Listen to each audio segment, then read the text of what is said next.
How to add clickable links in Instagram Reels. In today's video, I'm going to show you how to add clickable links in your Instagram Reels.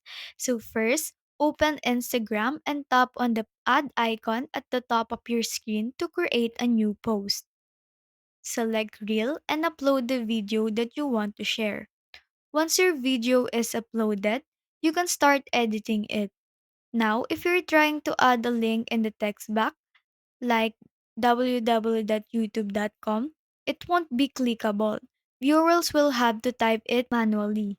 So, instead, tap on the sticker icon at the top of the screen. In the search bar, type link and select the link in bio sticker. Place the sticker anywhere on your reel where it's visible. Next, go to your Instagram profile, tap Edit Profile, and scroll down to the Links section. Here, you can add the link that you want to share, such as a website, product page, or a social media link. Once the link is added, viewers can click on the link in bio sticker into your reel, which will take them directly to the link in your bio. And that's it. You have successfully added a clickable link to your Instagram reel.